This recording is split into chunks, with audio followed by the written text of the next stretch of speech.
When I was a kid around 9 or 10, my dad got a really high-paying job that forced us to move from middle-of-nowhere Pennsylvania to Brookmont, Maryland. I say forced, but that's probably not the best way to describe what happened. In reality, my parents were thrilled to make the move. It was a decision they barely thought about. In the span of about a month, we went from this tiny rundown house in a relatively low-income area to a massive property in one of Maryland's nicest suburbs. You might be wondering how I felt about the whole thing. At that age, I was a pretty antisocial kid and mostly kept to myself, so it's not like I was leaving any lifelong friends behind. I didn't really have any to begin with. Years later, my parents would tell me that the prospect of giving me a fresh start was one of the reasons they were so willing to uproot our entire lives. But that's neither here nor there.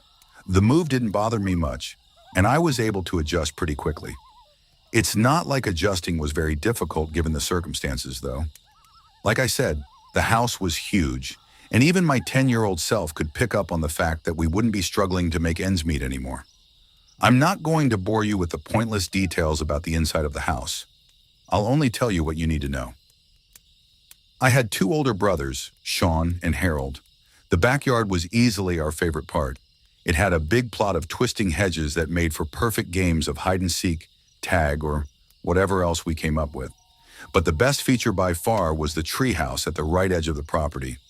Each house on the block was separated by a decently large cluster of tall trees, and the treehouse was situated directly within that patch. I say treehouse, but it was more like a tree castle. It wasn't your dad's run-of-the-mill weekend project. It was massive, spanning 6 or 7 adjacent trees. It had 3 different levels and an actual staircase built into it. Not those flimsy planks you're probably used to seeing. It was obvious a professional had built it. For a while, my brothers and I played in the treehouse every day. It was always the highlight of our day. But eventually, my brothers got bored of the treehouse. They were older and in that awful teenage phase where nothing was cool anymore. Eventually, I was the only one who played up there, which kinda sucked.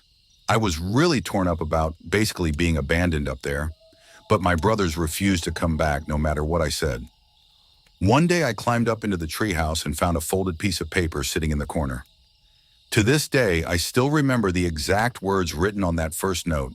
It said, "Hello, I'm the Marshmallow Man. It's nice to meet you. What's your name?" I was the happiest kid alive.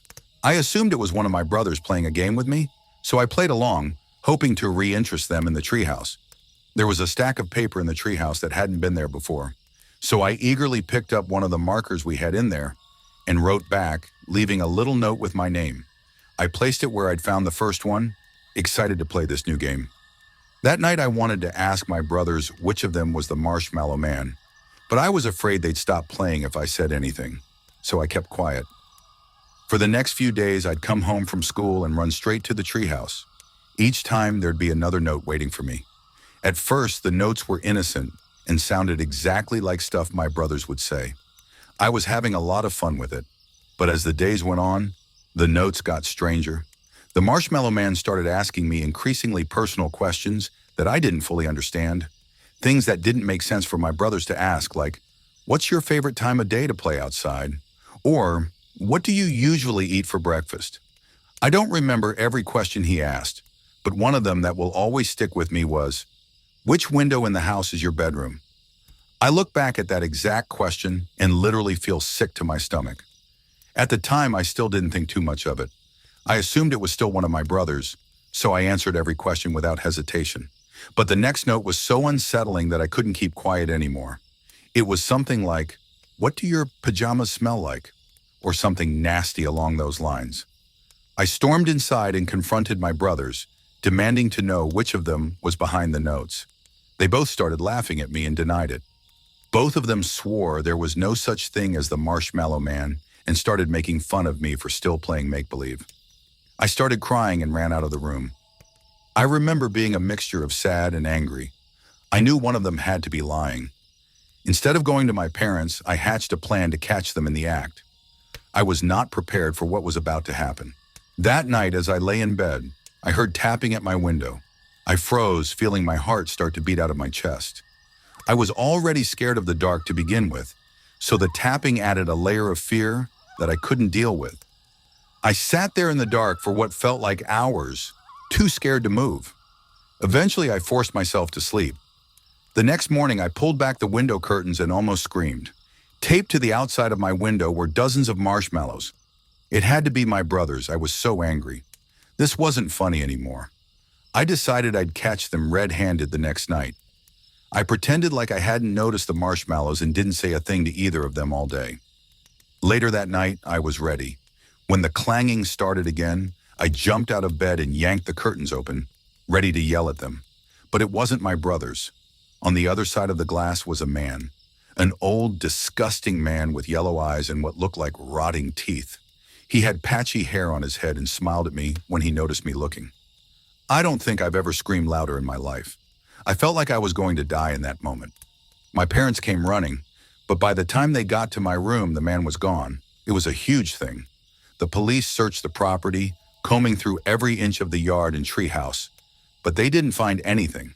They even checked the surrounding area, but that man was never found. Some of our neighbors came outside to see what was going on and reacted in horror when my parents filled them in.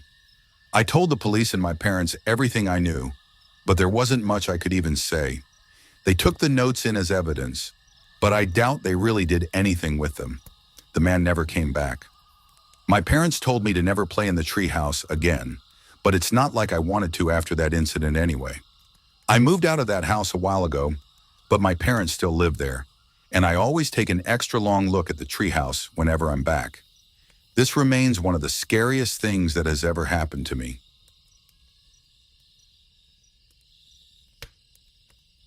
This memory has been on my mind a lot lately. My youngest son, Luke, just went off to college, and while I'm proud of him, the house feels quieter than it ever has before. Too quiet, if I'm being honest. It's funny when the kids are young, you dream of peace and quiet, but when it finally comes, it's not as comforting as you thought it would be. I don't know why, but his going away unlocked a part of my brain that honestly forgot about what I'm about to tell you. People have told my wife and I that it's normal to be thinking a little extra about memories from my kids' childhood at a time like this, so I guess it's not too surprising. I still remember when he was just a little kid, full of energy and curiosity, always getting into something.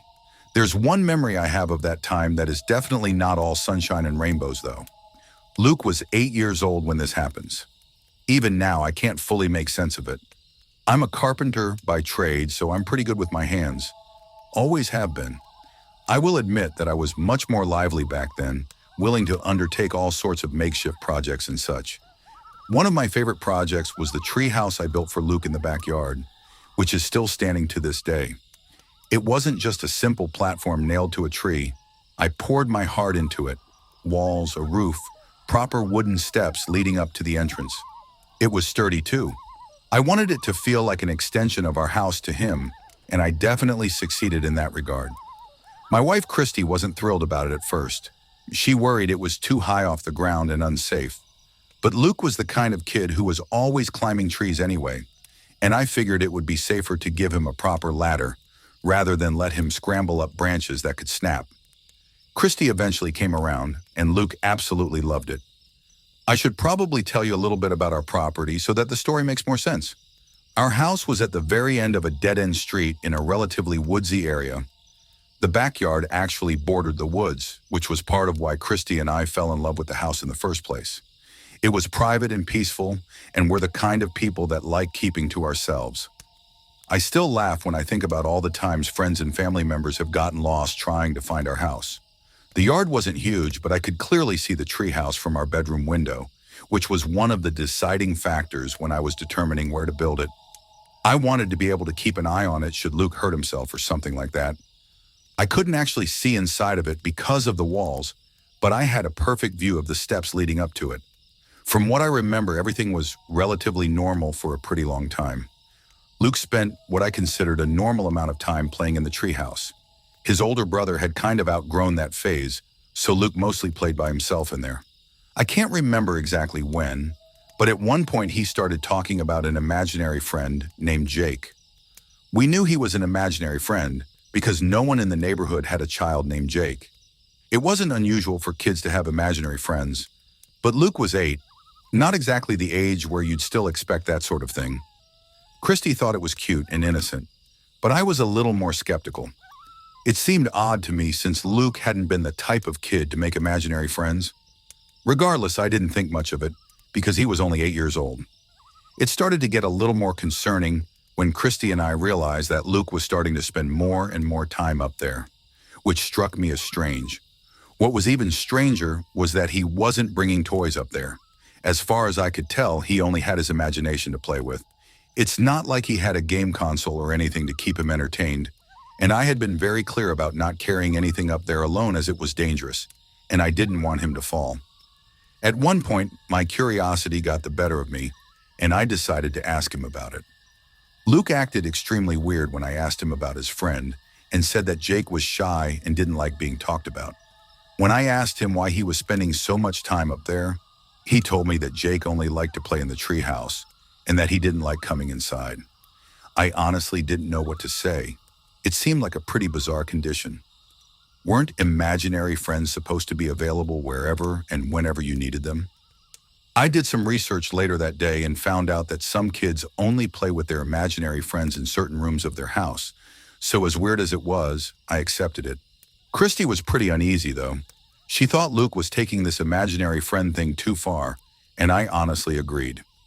We weren't helicopter parents though when it came to our kids. We let them spend their free time however they wanted to, as long as they were doing well in school and completing their chores.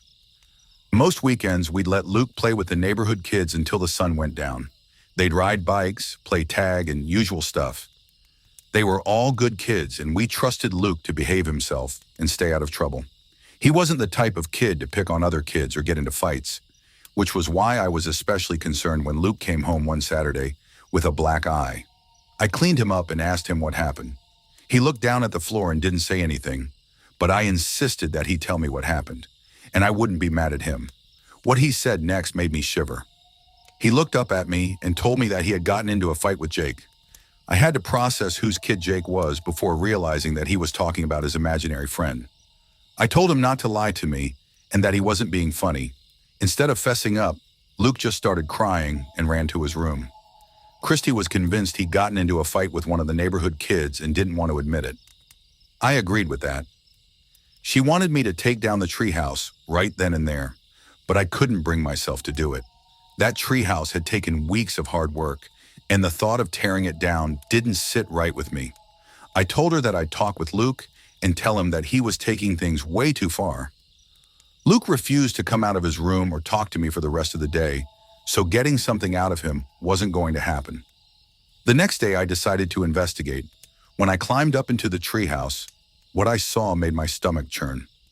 Scattered around were children's socks and sneakers, all dirty and tattered. I knew for a fact that none of them belonged to Luke. I also knew for a fact that they weren't my older son's either. We had donated all his old shoes a long time ago. That's not all that was up there. There were also food wrappers, bags, utensils, even a couple of dirty plates. Weirdest of all, there were pencil drawings of wild animals on all the walls. There was a fox, a bear, some deer. I don't remember all of them, but I do remember that they were all animals. The one that stood out to me the most was what appeared to be a gigantic spider with a face that was just completely penning over it. It was just downright freaky. I immediately climbed down and asked Luke about the treehouse. He told me that Jake only liked to talk on a full stomach, so we had to bring him food and other snacks. He then told me that the shoes and socks were also Jake's, and that Jake was pretty forgetful in general. That was it. From that moment on, I forbade Luke from going into the treehouse. I knew he was still lying to me, and I wanted to punish him until he admitted to it. I was 100% sure that Luke had found those things around the neighborhood and was making up stories to cover it up. Christy was worried about Luke's mental health, and I was too. We thought about consulting a professional should things continue, but one evening I saw something that changed everything. I was looking out the bedroom window when I spotted movement near the treehouse. At first, I was livid that Luke was disobeying me, but then I realized what I was looking at. A sickly, frail-looking child was climbing down the treehouse steps. It wasn't Luke. He didn't look like any of the kids from the neighborhood either. His clothes were dirty, and he moved like he hadn't eaten in days. I ran outside yelling for that kid to stop. As soon as I opened the back door, the boy darted into the woods. I chased after him, but he was freakishly fast. Within seconds, he disappeared into the trees. Christy called every parent in the neighborhood, but all their kids were accounted for. We called the police, who searched the woods thoroughly for over an hour but found nothing. No missing children had been reported in the area either. The whole thing was beyond explanation. With my consent, the police questioned my son about that kid, and what he told them was horrifying. Apparently, Jake claimed to be a magic boy who lived in the woods with his other friends. His friends were supposedly all animals, as he called them: bear, fox, and names like that. Every time Jake would come to visit my son, he'd beg him to leave his family behind and join him in the woods with the rest of his friends. He'd then get mad when Luke would refuse and make these strange noises. I don't know why Luke never told me any of it, and there was a part of me that felt responsible for putting him in danger like that. The police conducted a full search of the woods but never found a thing. We never saw Jake again after that.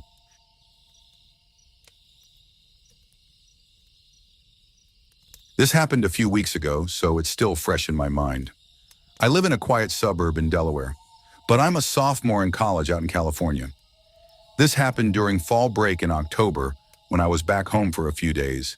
I come home every chance I can, which honestly always feels a little bittersweet. I love seeing my parents, but they're really traditional, which can be suffocating. One of the things that drives me crazy is how uptight they are about weed, even though it's recently been legalized here. They lose their minds if they knew I smoked. They've never really gotten used to the idea that I'm an adult now. I can't really understand their position on the whole thing, but at the end of the day, they are my parents, and I would never disrespect them, especially while I'm under their roof. Whenever I'm home, I have to sneak around to avoid getting caught. I hate to admit it, but sneaking around my parents is a skill I've mastered over the years. I can't even count the number of times I've snuck out of the house late at night, let alone all the other mischievous things I used to do. My dad has the nose of a bloodhound, so smoking inside isn't an option. Thankfully, my old treehouse is still standing in the front yard. My parents built it for me when I was a kid, and even though it's weathered and creaky in some spots, it's held up surprisingly well.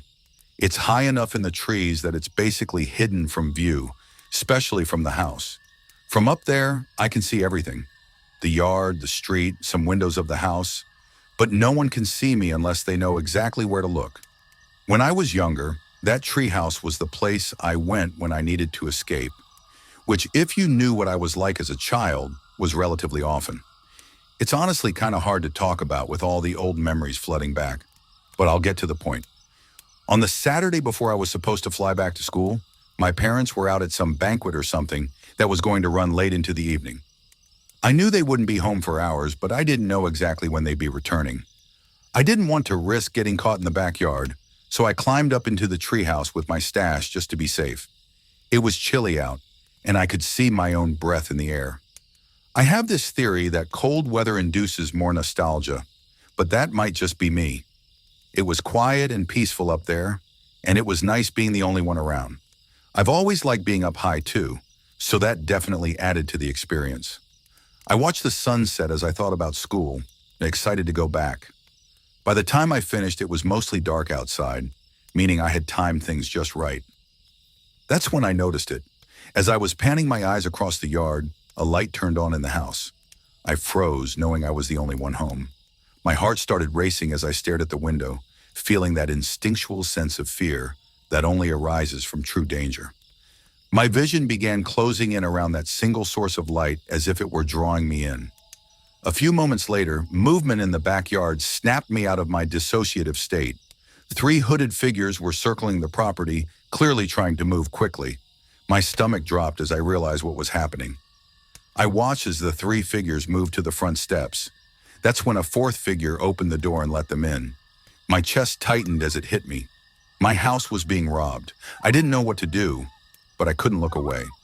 Part of me was still frozen, and another part of me was still trying to convince myself that what I was seeing was real.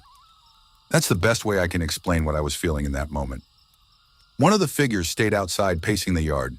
I think some subconscious part of me clicked because I looked down and my phone was in my hand, open to the keypad on my phone app. Without thinking, I dialed 911 and whispered into the phone, trying to stay as quiet as possible. I told the operator what was happening and hung up. But as I was putting my phone away, the light from the screen must have caught the guy's eye because he whipped his head to look up into the trees. I ducked, but I was worried he had seen me. Not 3 seconds later, I got my answer. I heard a voice yell out, "Hey!" clearly directed at me. I peeked around one of the wooden floor pieces and saw a dark figure walking towards the base of the tree. He knew where I was. I was sure of it. He got to the base of the tree and started climbing the wooden planks that led up to the treehouse. I screamed that police were on their way, hoping to scare him off, but he didn't stop. He just kept climbing, his hands gripping the planks like he was determined to get to me. Without thinking, I grabbed my bong, the only thing within reach, and threw it as hard as I could. It hit him in the head and shattered into a million pieces, and he let out a loud curse before falling to the ground. He wasn't very high up, but it was enough to make him reconsider. Instead of climbing back up again, he ran back towards the house and shouted at the other guys who were still inside. The next thing I saw was all four of them running to my backyard, where they presumably entered and exited from. My heart was still beating like crazy. Not even 3 minutes later, the police arrived. I was shaking so badly as I climbed down from the treehouse that I thought I was going to fall. I tried to tell them what had happened, but my words were a mess. I told them that I hadn't seen a getaway car and that I didn't get a good look at any of their faces. My parents pulled in not long after that. They were really sympathetic about the whole thing, which I was grateful for. The police told us that the robbers must have known my parents would be out that night.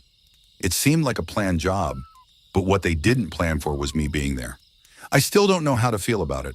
I especially don't want to think about what would have happened had that guy gotten all the way up to the treehouse. I'm back at school now, but if I'm being honest, I haven't had a good night's sleep since this incident. I'm terrified those people might come back, and I'm even more terrified that my parents are there all alone. I'm worried sick about their safety, and I just hope that's the last we ever hear of them. I hope I never have to give an update, but I will if God forbid something comes.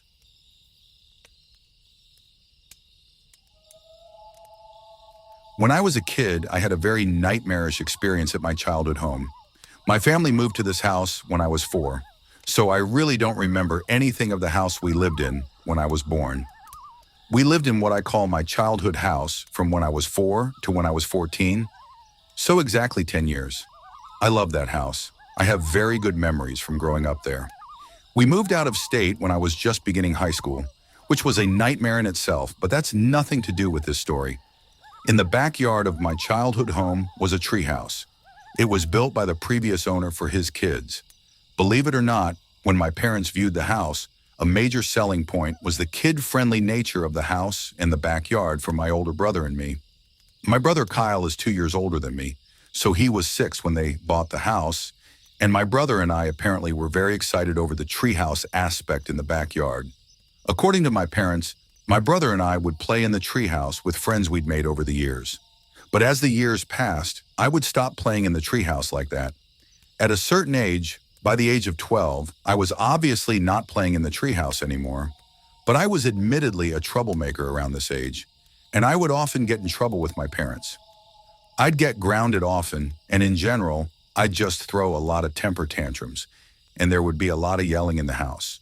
One weekend, my dad grounded me for a repeat complaint from my guidance counselor about my behavior and grades in school, and like an angsty, annoying preteen, I thought I hated my parents at that moment. That night, I refused to sleep in the house. I took a couple blankets and pillows and went outside to the treehouse to sleep up there. It wasn't the first time I'd done this, and my parents would know about it when I do it. They didn't care. It was my little way of rebelling. Little did my dad know that I had my Nintendo DS with me. Even though I wasn't allowed to play video games or watch TV, I played Animal Crossing for literally hours before getting tired and eventually going to sleep. But I think I was only asleep for a few moments. I don't think I even entered REM sleep yet when I woke up to a voice from outside calling my name. Tommy, Tommy. I was still confused as I was waking back up. It could have been my dad's voice. Tommy, are you up there? The voice said. All I remember is it being a deep, grown man's voice. I didn't reply. My heart started to race for some reason. I heard the steps of the ladder squeaking as someone was coming up.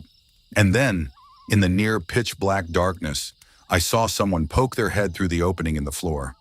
I couldn't see their face. I just saw the shadow of the outline of their head. He said, "Ah, there you are." I replied, "Dad?" But this was where he stopped responding entirely for about 20 seconds. I stared at this head that I presumed was staring back at me. I was waiting for my eyes to readjust to the darkness, but something told me that that wasn't my dad. I stood up and went to the window of the treehouse and started screaming, "Dad!" as loud as I could.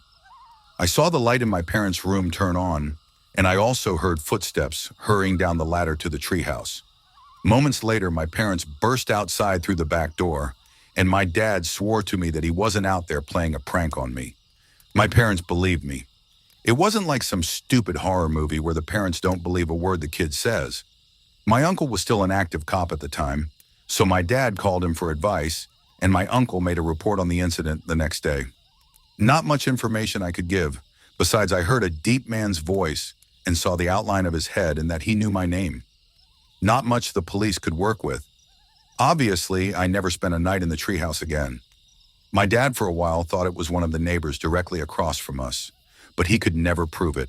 For years, whenever I'd see him outside and he'd say hi to me, I'd try to think back to the voice from that night, but I just couldn't remember it clearly enough to make a comparison. It still remains a very unsettling mystery in the back of my mind.